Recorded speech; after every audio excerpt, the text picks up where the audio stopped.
et tradition se racontent, ça ne peut donner que la dignité, la personnalité. Vous voyez, nous avons dit comme nous deux comme Ghana. Nous avons dit que nous avons Monsieur le représentant du ministre de la Communication et du Tourisme, cher professeur de l'Université de Lomé, honorable chef traditionnel, gardien des us et coutumes, chers invités et les journalistes de tous bords, mesdames, messieurs, avant de commencer, je vais expliquer un peu le nom Akweragbe. Akweragbe, c'est l'argent qui sent bon.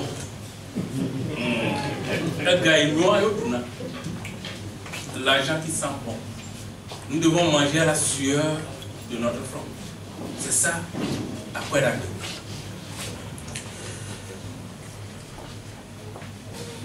C'est-à-dire l'émotion, elle est grande.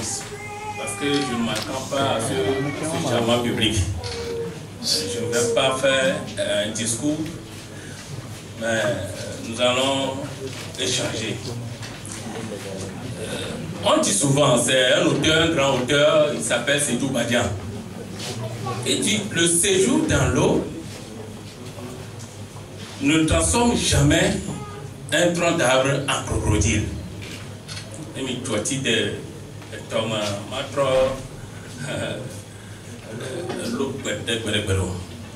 Et à quoi enchaîne l'obéissance sans savoir, c'est de l'esclavage.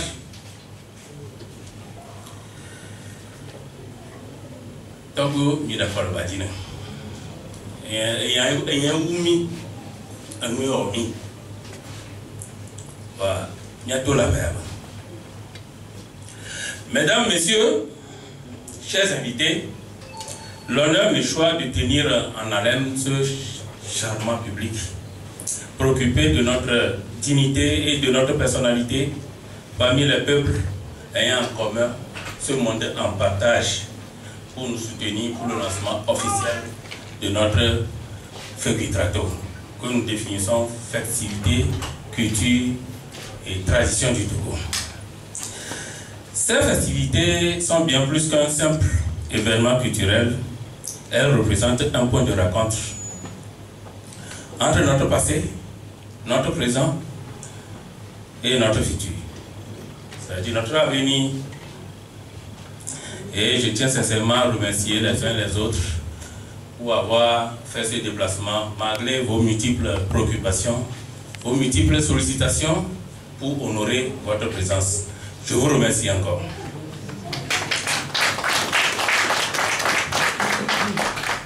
À l'entame de mes propos, permettez-moi quand même de poser quelques questions pratiques de réflexion et des observations qui doivent enrichir notre mémoire. Qui sommes-nous? C'est la question que je me pose. Quelles sont nos cultures et traditions? Pourquoi sommes-nous complexés devant les autres peuples? Avons-nous une identité originelle? Comment nos parents tutélaires ont vécu avant le contact avec les Blancs? Je dirais toute l'Afrique. Comment ils ont vécu? Voilà quelques questions qui taraudent mon cerveau. Des questions auxquelles je ne trouve pas de solution. Je ne trouve pas de réponse appropriée. Je pense que parmi vous ici, il y en a qui ont la solution à ces interrogations. Au titre de ces réflexions, je ne peux pas me passer des observations et des faits concrets. quand vous prenez les chrétiens, on dit Jésus a marché sur l'eau. C'est un miracle, n'est-ce pas? Un pasteur qui prêche avec les gestes, les fidèles tombent. Qu'est-ce qu'on dit? C'est un miracle. Mais quand vous prenez les bastards qui marchent sur le feu, on vous parlera de la sorcellerie.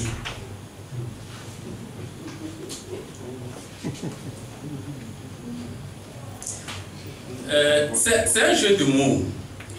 Un jeu de mots qui déconstruit notre communauté. Vous prenez Nawaba Wanko, qui est parti au Ghana pour organiser une bataille, pour revenir organiser une bataille, on dit c'est une fuite. Mais Napoléon, à la bataille de Waterloo, a été battu, mais il a fui pour se réfugier à Sainte-Hélène. Mais qu'est-ce qu'on a dit? Que c'est un repli stratégique. Vous voyez un peu? Que c'est un repli stratégique. Tout ça là, c'est pour vous dire que nous sommes confrontés à des jeux de mots et qui détruisent vraiment notre communauté. Et nous devons faire extrêmement attention. Ceci dit, quand quelqu'un ne t'aime pas dans tout ce que tu fais, il va toujours trouver quelque chose de mauvais. Et c'est ce que nous sommes. Notons qu'il y a une forme d'attaque de notre culture, de notre tradition, pour pouvoir nous réduire au fétichisme et à la sorcellerie. Et nous sommes prêts à accompagner ceux qui prônent cette idéologie, le fétichisme et la sorcellerie. Et ça nous suit de façon négative. Et c'est très dangereux. Malheureusement, ce sont ces fétichismes et ces sorcelleries qui enrichissent, je veux faire un clin d'œil au ministère de la Communication, parce que c'est ces fétichismes et ces sorcelleries qui enrichissent le patrimoine culturel, le tourisme, etc. Je ne pense pas que quand les touristes arrivent au Togo, ils vont chercher à visiter une église, non. C'est nos salles vaudous qu'ils visitent. Et ils sont très fiers. Et nous devons applaudir pour nos vaudous. Nous devons applaudir pour nos traditions. Nous devons applaudir pour nos cultures. Mesdames et messieurs, les réponses à cette question pratique nous ont amenés à convoquer les chercheurs et les praticiens de nos cultures et traditions afin de rassembler suffisamment d'informations devant nous guider.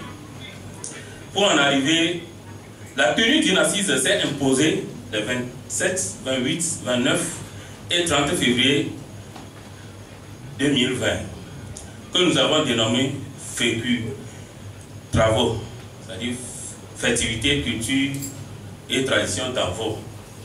C'est pour remonter un peu dans l'origine. Et cet événement a porté sur l'importance du phare. C'était la thématique que nous avons développée et les éminents chercheurs praticiens ont exposé leurs connaissances sur le phare, la géomancie divinatoire de l'Afrique de l'Ouest. Et c'est la langue, c'est le ministre de la Communication des Vaudous, le phare. Et les gens ont posé des questions, les gens ont eu pas mal d'informations sur le fonctionnement de ce phare. Ainsi, vu le caractère national de cette édition, Festivités, Culture et Tradition d'Anvô, en abrégé FECU Travaux, s'est muté automatiquement en Festivités, Culture et Tradition du Togo, en abrégé FECU Trato. Parce que cet événement a rassemblé les cultures et les traditions des différentes régions maritimes, différentes régions politiques de notre pays. Il y en a 5. Donc nous avons coopté dans chaque région des traditions, des cultures, et c'est l'ensemble de ces traditions et cultures qui ont meublé l'événement qui vient de passer et qui a muté en FECU Trato. Mesdames et messieurs, si vous le permettez, Le thème que nous avons choisi pour la deuxième édition de Fepitrato, qui va se dérouler à Kara, à Tapamé et à Dreport du 26 février au 1er mars 2026, est l'importance des plantes médicinales. C'est un sujet qui nous concerne tous, tant sur le plan individuel que collectif. Les plantes médicinales sont au cœur de notre patrimoine culturel et spirituel. Elles constituent un trésor inestimable que nos ancêtres ont cultivé et transmis à travers les âges. En effet, ces plantes sont non seulement une source de guérison, mais aussi un symbole de notre identité et de notre rapport avec la nature. Au Togo, comme dans de nombreuses cultures à travers le monde, les plantes médicinales jouent un rôle essentiel dans nos pratiques de santé et de bien-être. Elles illustrent notre capacité à tirer parti des ressources naturelles qui nous entourent, à utiliser ce que la nature nous offre pour prévenir et soigner les maladies. Chaque plante a sa propre histoire, ses propres bienfaits. De la feuille de moringa à l'écorce de baobab, en passant par le gingembre et le tamarin, chacune d'elles fait partie intégrante de notre pharmacopée traditionnelle. Cependant, l'importance des plantes médicinales va bien au-delà de la simple guérison. Elles sont aussi un vecteur de lien social, un moyen d'apprentissage intergénérationnel. En partageant nos connaissances sur cette plante, nous renforçons notre culture, nous préservons notre savoir-faire ancestral et nous transmettons à nos enfants une partie de notre héritage. Ce lancement de Fepitrato est aussi l'occasion de plaider pour une meilleure reconnaissance et valorisation de nos pratiques traditionnelles.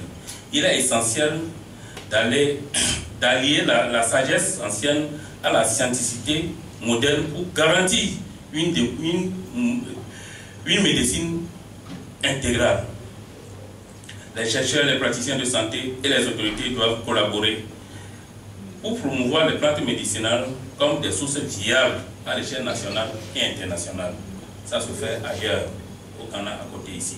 Ensemble, engageons-nous à préserver notre biodiversité et à sensibiliser nos communautés à la richesse des plantes médicinales. Cela passe par l'éducation, par des forums de discussion, des ateliers pratiques et bien sûr par des célébrations comme celles que nous projetons. Je tiens à remercier tous ceux qui ont contribué à l'organisation de cette festivité, nos artisans et surtout vous, chers participants, qui faites vivre notre culture. Votre présence ici aujourd'hui témoigne de votre passion pour notre patrimoine culturel. En conclusion, rappelons-nous que les plantes médicinales ne sont pas seulement une richesse de notre passé, mais elles sont également un atout pour notre avenir. Cultivons cette connaissance, préservons notre héritage et honorons notre relation avec la nature. Je vous souhaite donc à tous une belle édition de Fepitrato, riche en découvertes, en échanges et en célébration de notre chère culture. Apéro!